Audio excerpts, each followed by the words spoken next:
Hello students, in this video we will discuss other forms of Lagrange's theorem.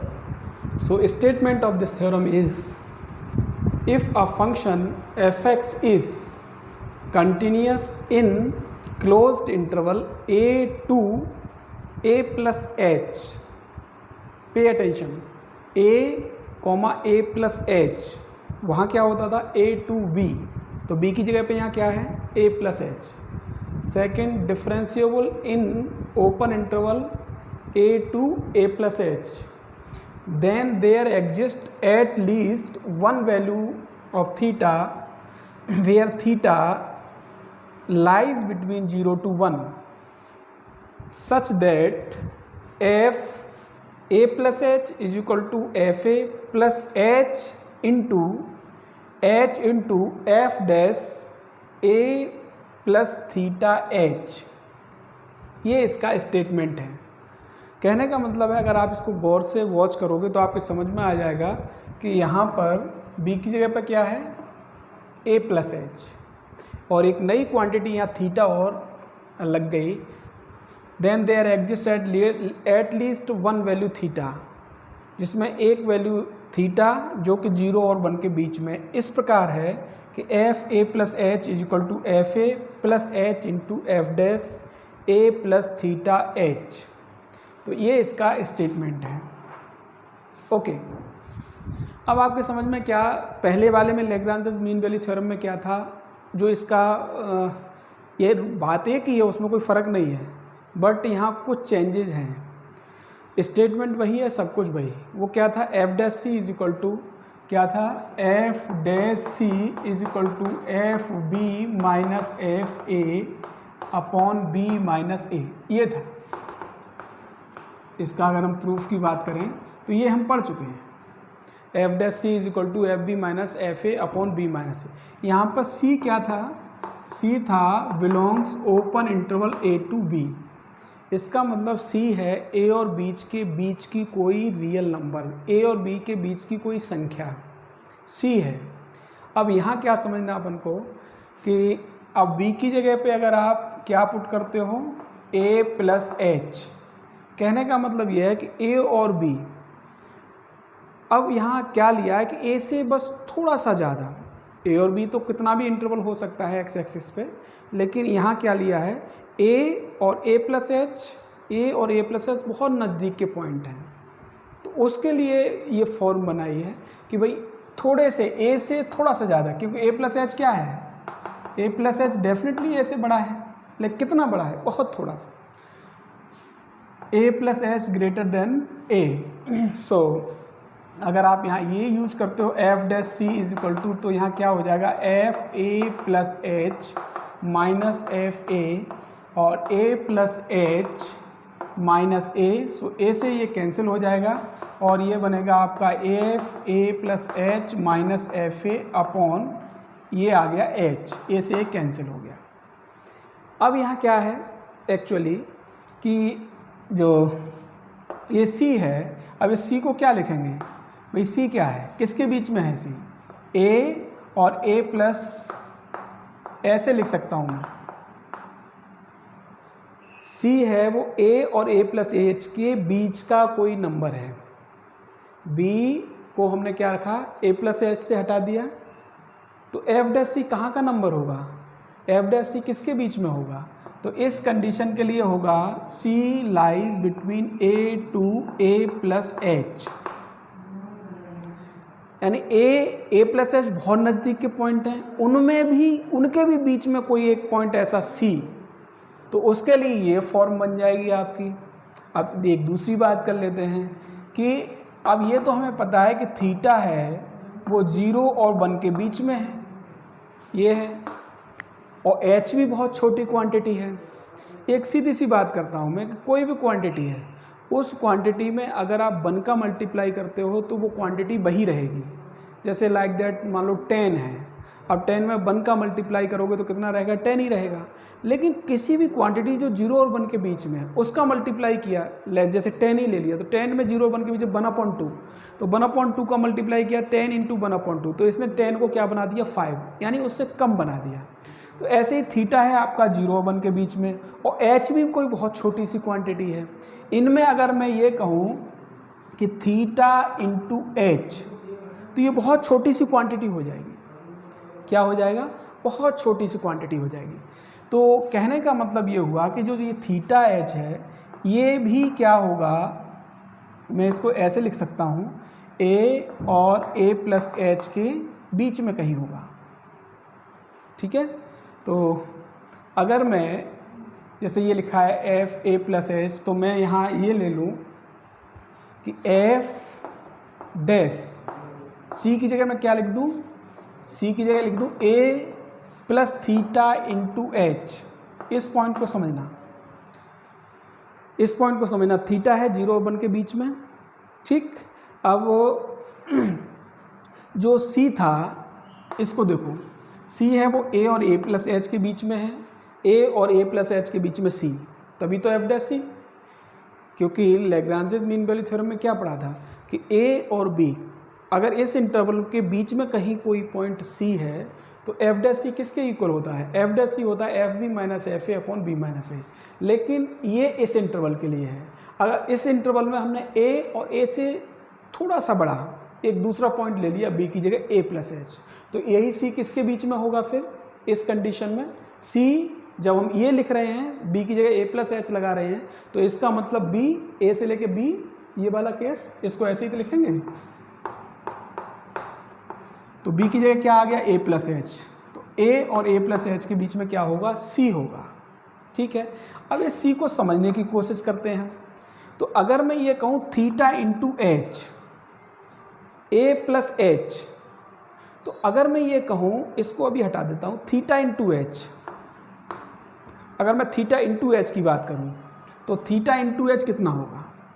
ये theta into H H से कम होगा या ज़्यादा होगा? समझो इसको भाई, एच की जो कुछ भी वैल्यू है और थीटा है 0 1 के बीच में, तो इससे जब मल्टीप्लाई होगा तो इस क्वांटिटी को जो ये है एक्चुअल में उससे ये कम कर देगा। अभी जैसे समझाया था ये 0 1 के बीच में, तो 0 1 के बीच में एच से मल्टीप्लाई हुआ तो ये क्वांटिटी एक्चुअल में एच से कम हो जाएगी। इसका मतलब ये हुआ कि ए में अभी हम क्या कर रहे थे? ए प्लस एच। तो अगर मैं ये कहूँ कि ए प्लस थीटा इंटू एच, तो ए तो ये है, इसमें थीटा एच ऐड हो गया, तो थीटा एच तो एच से कम है। या मैं ऐसे लिख देता हूँ जैसे थीटा एच एच से कम है, तो A plus theta into H A plus H से कम होगा। सीधी सी बात है, ए दोनों तरफ ऐड कर दिया तो A plus theta into H A plus H से कम होगा। लेकिन ये 100% है कि ये ए से तो बड़ा है, ए से तो बड़ा है। तो ए प्लस एच और ए के बीच में क्या? ए प्लस थीटा एच। तो मैं क्या कर रहा हूँ इस सी को, क्योंकि ए प्लस थीटा एच भी ए और ए प्लस एच के बीच में है और सी को भी हमने एक पॉइंट ही तो लिया है, तो हमने ये मान लिया कि वो सी पॉइंट ये है। तो सी को हम क्या लिख दे रहे हैं? ए प्लस थीटा इंटू एच। ये आप लिखना है यहाँ पे ए प्लस थीटा एच। तो यहाँ मैं लगाऊंगा ए प्लस थीटा एच। सी को मैंने क्या लिख लिया? ए प्लस थीटा एच। तो आगे F A plus H minus F A upon H, ये फॉर्म बन गई। यही फॉर्मूला सीधा एफ डैश सी, सी किसके बीच में? ए और ए प्लस एच के बीच में। मैं रिपीट कर रहा हूँ दोबारा से, ए और ए प्लस एच के बीच में। अब यहाँ मैंने क्या चेक कर लिया कि ए और ए प्लस एच के बीच में ए प्लस थीटा एच भी है, तो मैंने क्या किया? सी की जगह ए प्लस थीटा एच पुट कर दिया। ठीक है, ये समझा दिया कैसे है इसके बीच में ये, क्योंकि ये 0 और 1 के बीच में गिवन है स्टेटमेंट में, और एच कोई क्वांटिटी है, तो उस क्वांटिटी को अगर मैं मल्टीप्लाई करूं थीटा से, तो डेफिनेट है कि इस एच की वैल्यू मल्टीप्लाई होने के बाद क्या हो जाएगी? इससे एच से कम हो जाएगी। और फिर मैंने दोनों तरफ ए ऐड कर दिया, तो अगर तो फिर क्या बन गया? ए प्लस थीटा एच किससे कम हो जाएगा? ए प्लस एच से। लेकिन ए प्लस थीटा एच एक्चुअल में किससे बड़ा है? ए से तो बड़ा है, ए से ग्रेटर है ए प्लस थीटा एच। वो बात अलग है कि ए से थोड़ा सा ही ज़्यादा है, तो ए से ग्रेटर है ए प्लस थीटा एच और ए प्लस एच से कम है। तो हमने क्या किया कि सी की जगह पर ए प्लस थीटा एच लिख दिया, तो इससे रूप बदल गया, इसका फॉर्म बदल गया। जो लैग्रांज थ्योरम थी वो स्टेटमेंट वही है, कॉन्सेप्ट वही है, बेसिक वही है, बट फॉर्म बदल गई इसकी, और किस फॉर्म में आ गया, a प्लस थीटा एच के फॉर्म में। अब आप 1 इसके नीचे बनाओ और क्रॉस मल्टीप्लाई कर दो, तो यहाँ मल्टीप्लाई हुआ h इंटू यहाँ लिख देता हूँ h into F dash a plus theta into H is equal to F A plus H minus F of A. अब इस एफ ए को इधर ले आएँ, तो F of A plus H into F dash A plus theta H is equal to F of A plus H. So यही prove करना था, F A plus H is equal to this, यही statement है। So आपका ये prove हो जाएगा, F A plus H is equal to F of A plus H into F dash A plus theta H. तो कोई प्रॉब्लम नहीं है, बस इसका रूप बदला है लैग्रांज थ्योरम का, बाकी सेम, कोई प्रॉब्लम नहीं। ठीक है, तो इसको बोल देते हैं लैग्रांज थ्योरम का, लैग्रांज प्रमेय का दूसरा रूप। तो कोई नहीं, आप इसको ध्यान में रखेंगे और कुछ नहीं है इसमें। चलो अब लैग्रांज थ्योरम का एक दूसरे टाइप का क्वेश्चन करते हैं।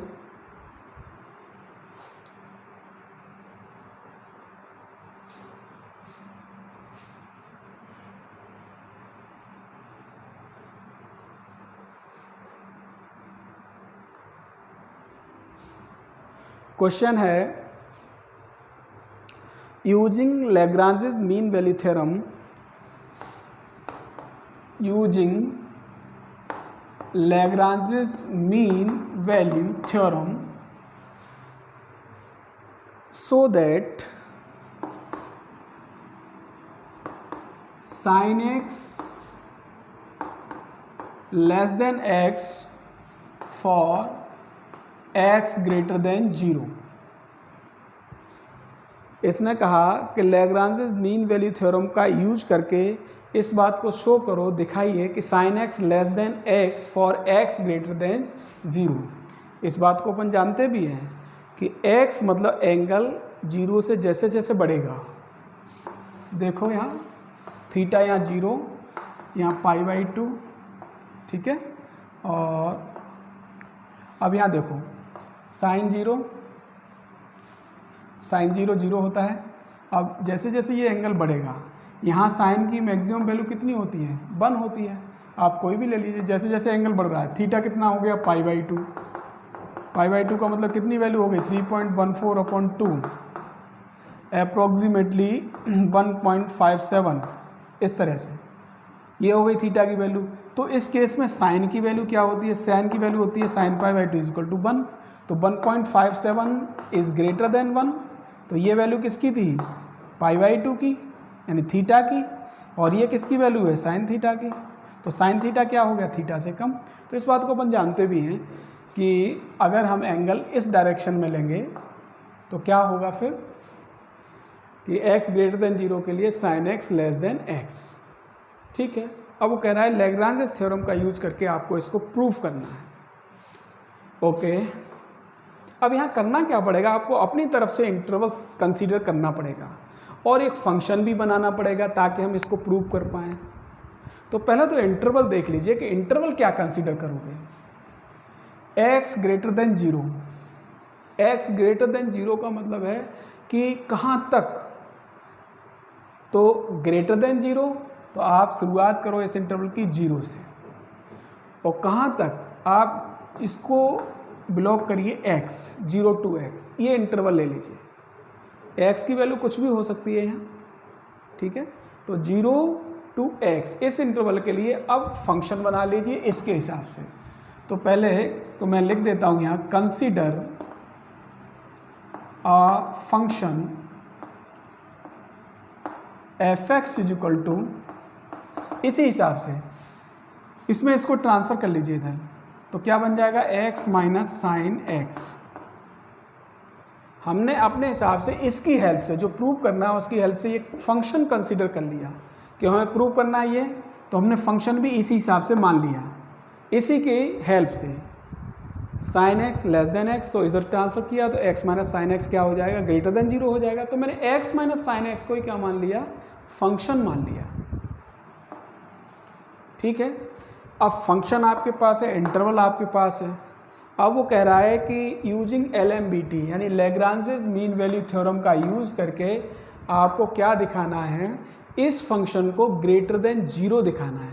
भाई sine x less than x, इसका मतलब ट्रांसफर कर लिया तो x माइनस साइन एक्स क्या हो गया, ग्रेटर देन 0 हो गया। तो x माइनस साइन एक्स को हम ग्रेटर देन 0 दिखा पाते हैं LMBT की मदद से, तो हमारा क्या यही प्रूव हो जाएगा। ठीक है, ओके। अब फर्स्ट कंडीशन में देखिए, एक्चुअल में जो हमने फंक्शन कंसीडर किया है ये है क्या, x है और साइन x है, ये ट्रिग्नोमेट्रिक है, ये पॉलिनोमियल है। पॉलिनोमियल भी एवरीवेयर कंटिन्यूस एंड डिफरेंशिएबल होता है और साइन एक्स भी कंटिन्यूस डिफरेंशिएबल होता है, तो इनका डिफरेंस भी क्या होगा, कंटिन्यूस एंड डिफरेंशिएबल होगा। तो आप क्या लिखोगे कि hence F x is continuous. अब कंटिन्यूस होगा 0 to x, कोई प्रॉब्लम नहीं है। सेकेंड डिफरेंशिएबल होगा in open interval 0 to x, no problem. अब क्या करना अपन को, अब then there exist c belongs to, interval यही ले लीजिए 0 to x सच दैट, क्या दिखाना है अपन को कि f dash c is equal to F B की वैल्यू यहाँ क्या है, x है, minus F of 0 upon x minus 0। इस तरह से कि then there exist c belongs to 0 to x such that f dash c is equal to F X minus F 0।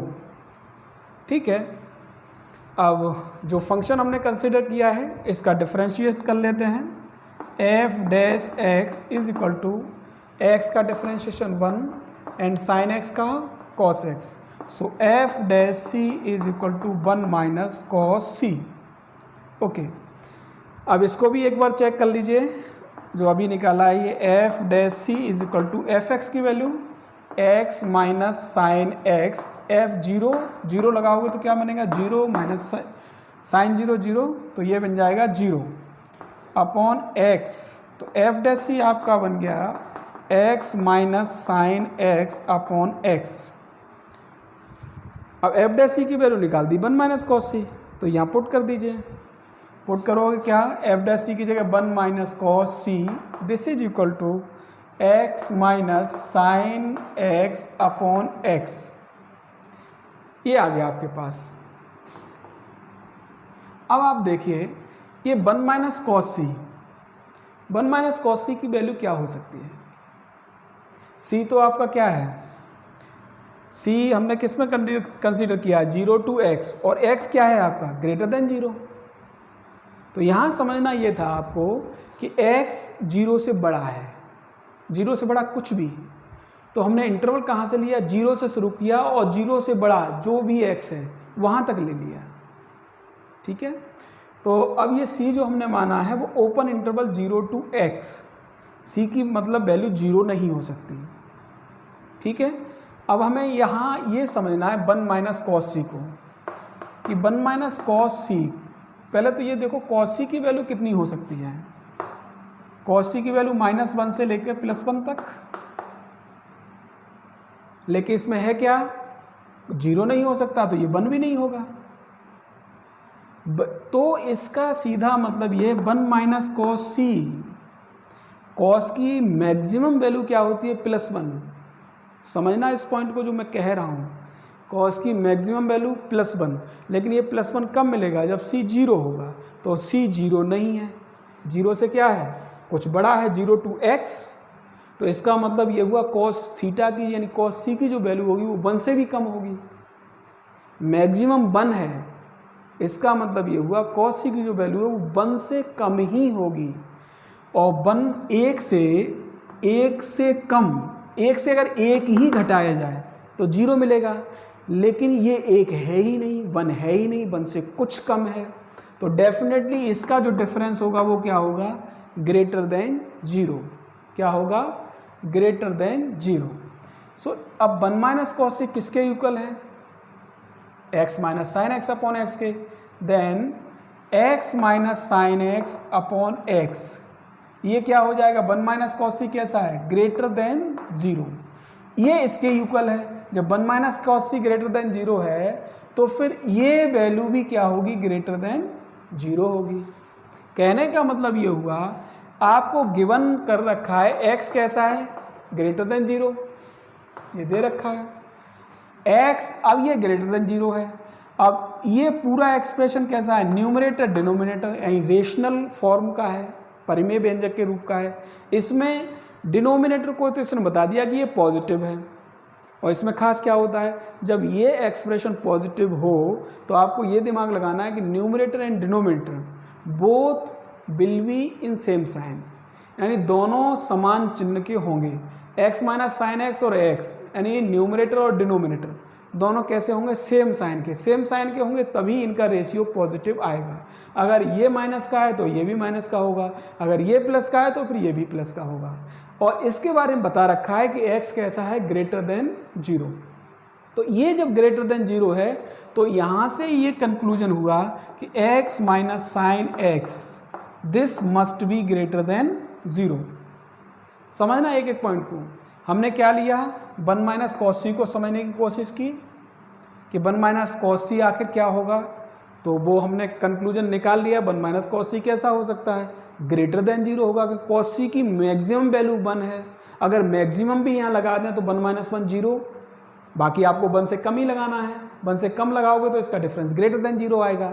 1 हम क्यों नहीं लगा सकते, क्योंकि सी क्या है, 0 और x के बीच में कहीं है, ठीक है, तो 0 तो है नहीं। अब 0 होती तो हम 1 लगा देते, 0 से कुछ ज़्यादा है। कॉस के केस में क्या है, जैसे जैसे एंगल बढ़ेगा वैल्यू घटेगी, तो कॉस 0 1, फिर जैसे ही एंगल थोड़ा सा भी इंक्रीज हो जाएगा वैल्यू 1 से कम हो जाएगी, तो 1 से कम हुई तो 1 में से 1 से कुछ कम घटेगा तो ग्रेटर देन 0 बचेगा। तो इस कंसेप्ट को हमने यहाँ लगा लिया, यहाँ से पता लगा कि x ग्रेटर देन 0 है तो x minus sine x greater than 0 हो गया, तो साइन एक्स को इधर ट्रांसफर कर लो, तो साइन एक्स क्या हो गया, लेस देन x। यही अपन को प्रूव करना था, किससे, LMBT से, लैग्रांजेस मीन वैल्यू थ्योरम से। तो आई होप की बात आपके समझ में आई होगी। चलो ऐसा ही एक क्वेश्चन और ट्राई कर लेते हैं। बस इसमें ध्यान यही रखना है कि जो आपको प्रूव करना है उसी के हिसाब से फंक्शन अपन को कंसीडर करना होता है, बस इतना ध्यान रखेंगे। एक और क्वेश्चन ले लेता हूँ मैं इसका, यूजिंग LMBT यही चीज़ करनी है।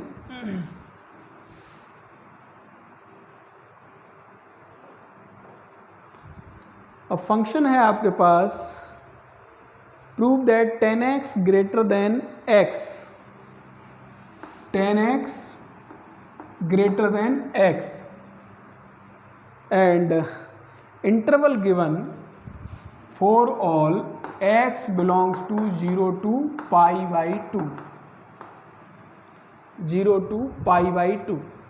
ये आपको इंटरवल इन्होंने गिवन है, x बिलोंग्स टू 0 to π/2। सो अब क्वेश्चन बिल्कुल सेम ऐसा ही है, कोई फर्क नहीं है। इस क्वेश्चन में देखो आप, ये प्रूव करना है, इंटरवल इसमें गिवन है 0 to π/2, लेकिन 10x का अगर आप ग्राफ ड्रॉ करते हो तो आपके समझ में ये आता है कि भाई ये π/2 और ये माइनस π/2, tan 0 0 होता है और π/2 पे ग्राफ ऐसा चलता है, बट π/2 वाले अजाइम्प्टूड से मिलता नहीं, ठीक है। और ये इस तरह से, ये 10x का ग्राफ है, तो 0 से π/2। अब वो कह रहा है किसमें इसको डिफाइन कर रखा है, 0 से π/2 में, तो इसका मतलब ये हुआ कि इस ग्राफ की ज़रूरत नहीं है। कहाँ से डिफाइन है, 0 से π/2, इतना ग्राफ है, ठीक है।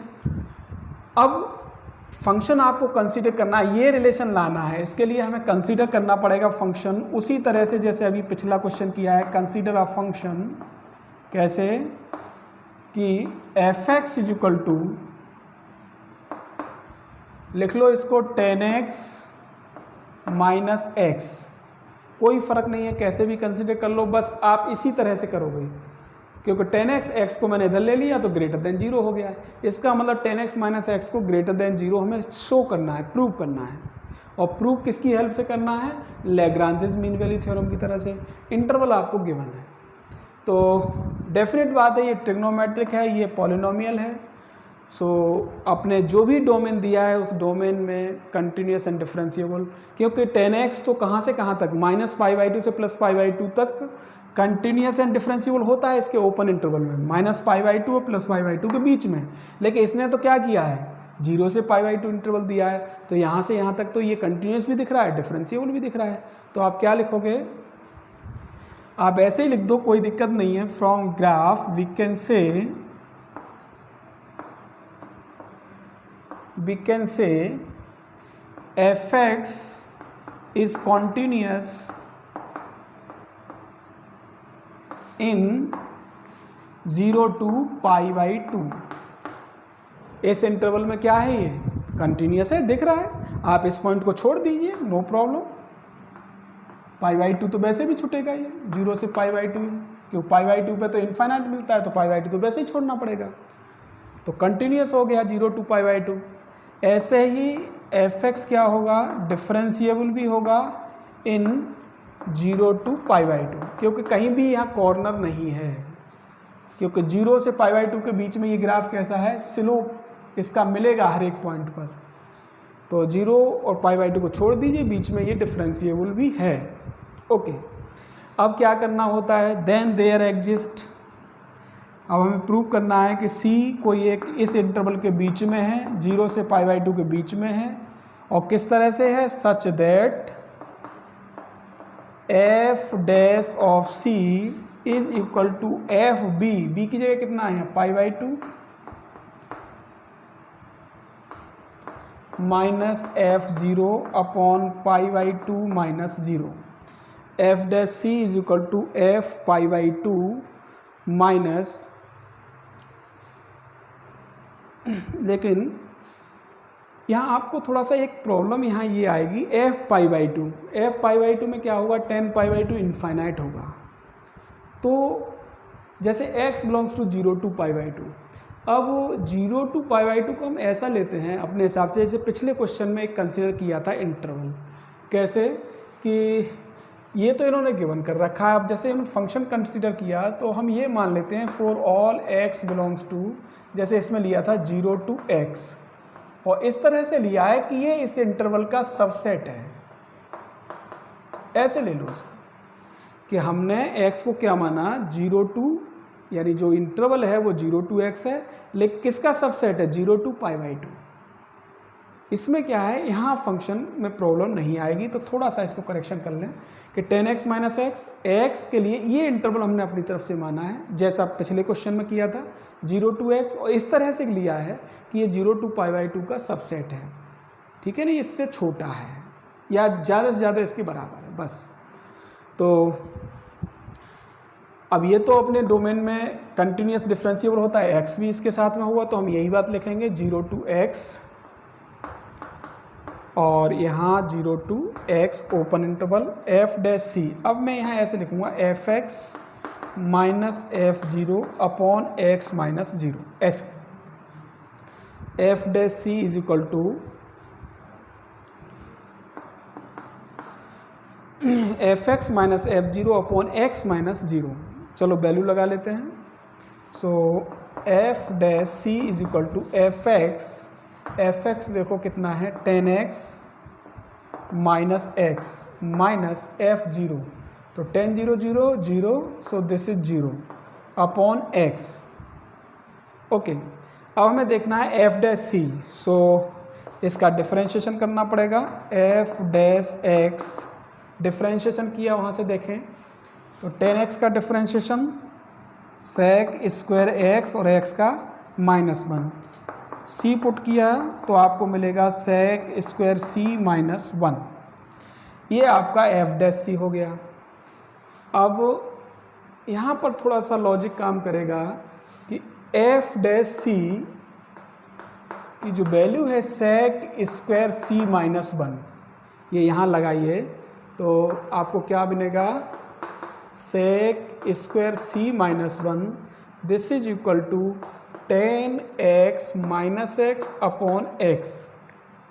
ओके, अब इस वैल्यू को एक बार समझते हैं, sec स्क्वायर c, तो पहले तो देखिए sec थीटा की वैल्यू कहाँ से कहाँ तक होती है।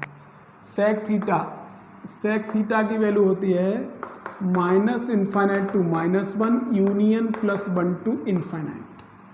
अगर मैं सेक स्क्वायर कर दूं तो डेफिनेट बात है कि ये नेगेटिव तो आएगा नहीं, क्या बनेगा, ये इंटरवल बनेगा 1 टू इन्फाइनाइट। इसका मतलब हुआ सेक स्क्वायर थीटा की जो वैल्यू है वो कहाँ से कहाँ तक होगी, 1 से लेके इन्फाइनाइट तक। ठीक है, अब सेक स्क्वायर सी है तो मैं सी ही ले लेता हूँ, कोई दिक्कत नहीं है, सेक स्क्वायर सी।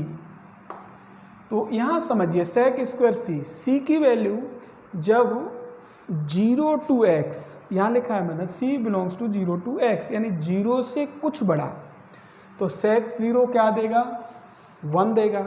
अब जैसे ही एंगल बढ़ाएंगे तो ये वैल्यू 1 से कुछ ज़्यादा हो जाएगी, तो सेक स्क्वायर सी तो 1 से कुछ ग्रेटर होगा, तो सेक स्क्वायर सी -1 क्या बनेगा, ग्रेटर देन 0। क्या मिलेगा, ग्रेटर देन 0। सो आप यहाँ पे लिख लीजिए sec square C -1 this is greater than 0, so 10x - x upon x this will be greater than 0। क्यों, क्योंकि sec square C -1 this is greater than 0। अब वही बात है कि x ग्रेटर देन 0 है ये वाला पार्ट, तो फिर ये क्या बनेगा आपका, ये भी पॉजिटिव होगा। सो आप लिखोगे 10x - x greater than 0, so 10x is greater than x, और यही आपको प्रूव करना था लैग्रांजेस मीन वैल्यू थ्योरम की हेल्प से। तो इस तरह से आप क्वेश्चन ट्राई कर सकते हो। इसके मैं 1-2 क्वेश्चन और देता हूँ ऐसे ही, वहाँ भी आपको फंक्शन अपने हिसाब से कंसीडर करना पड़ेगा और इंटरवल भी सोचना पड़ेगा। ठीक है, अब आप क्वेश्चन नोट कर लेंगे।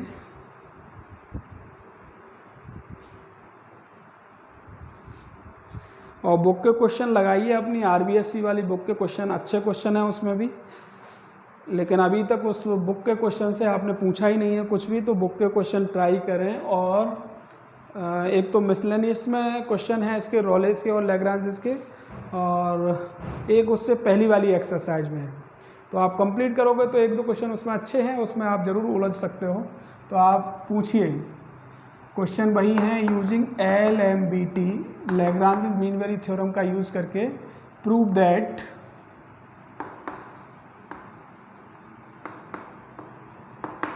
Question number first, question first है b - a upon b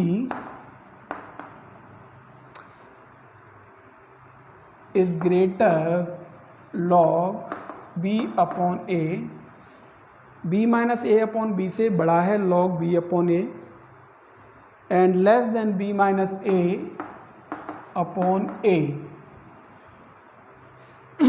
where a lies between 0 to b। a है वो 0 और b के बीच में है, मतलब इसका सीधा ये होगा 0 से बड़ा a है, a से बड़ा b है, इसका मतलब a और b दोनों ही पॉजिटिव हैं, एंड a से ग्रेटर है b, b is greater to a। Okay, तो आपको प्रूव करना है ये, तो b - a upon b greater log b upon a less b - a upon a। तो इस तरह से आपको ये प्रूव करना है।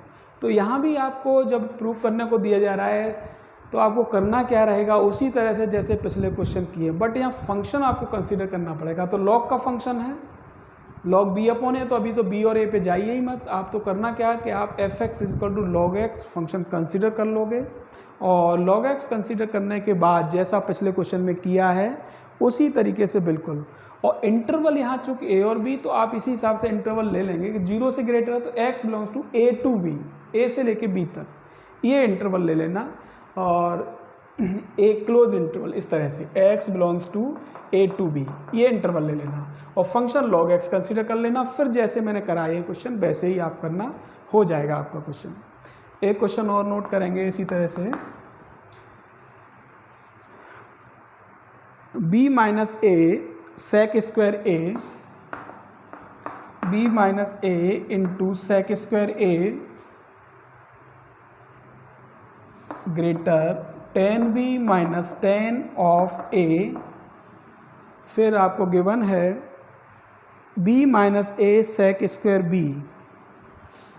बी माइनस ए सेक स्क्वायर बी, और इसमें आपको इस तरह से दे रखा है कि वेयर 0 से बड़ा है ए से बड़ा है बी और बी छोटा है π/2 से। तो आप इसमें कंसिडर करोगे फंक्शन और इंटरवल, फिर उसके बाद में क्वेश्चन आप अटेम्प्ट करोगे। इसके बाद एक क्वेश्चन और नोट करेंगे कि if 4a + 2b plus c is equal to 0, if 4a + 2b plus c is equal to 0, then the equation 3ax square, then the equation यानी समीकरण if 4a + 2b plus c is equal to 0, then the equation 3ax square plus 2bx plus c is equal to 0 has at least one real root lying in the interval 3ax square plus 2bx plus c is equal to 0 has at least one real root in the interval। ये actual में objective question है, तो interval इसमें दे रखे हैं कैसे 0 to 1, and second option है इसका 1 to 2, सी है 0 to 2 और डी है नन ऑफ दीज। ठीक है, एक कंडीशन ये दे रखी है इस क्वेश्चन में। इक्वेशन आपके सामने ये है 3ax² + 2x + c। इसने कहा है at least one real root in the interval. तो इस के बीच में जो रियल रूट है वो किस इंटरवल में आएगा, इसके इंटरवल के बीच में आएगा या इसके में आएगा या इसके में आएगा या इनमें से कोई भी नहीं। ये आपको पता करना उस इक्वेशन से और इस रिलेशन से कि इसमें लैग्रांजेस या मीन वैल्यू थ्योरम कौन से, रॉलेस थ्योरम या लैग्रांज थ्योरम में से कौन सा लगेगा। ठीक है, ऐसे एक क्वेश्चन और नोट कर लेंगे कि the value of C in Rolle's theorem, आपको वैल्यू ऑफ सी निकालनी है इन, आपको इक्वेशन है आपके पास 2x³ -5x² -4x + 3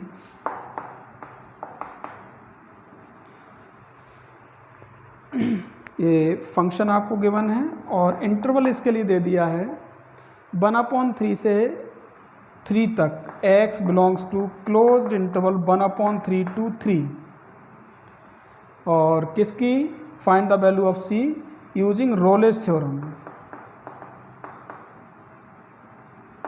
ठीक है, रोलेस थ्योरम का यूज करके इस फंक्शन से इस इंटरवल में सी की वैल्यू आपको फाइंड आउट करनी है।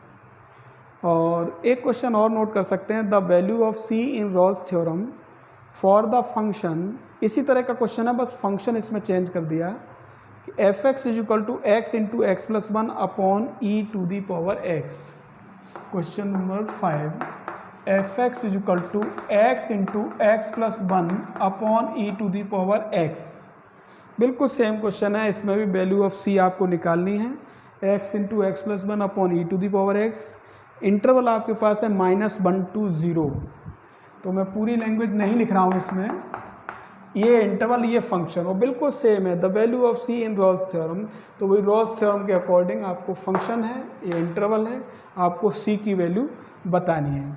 तो इस तरह से ये 5 क्वेश्चन है, बुक के सारे ख़त्म कर लीजिए क्वेश्चन, अब बुक के आपके हो जाएंगे और आपके पास टाइम भी है, बुक के सारे कंप्लीट करिए, जो भी प्रॉब्लम रहती है आप पूछिए, लेकिन करिए कंप्लीट। ओके।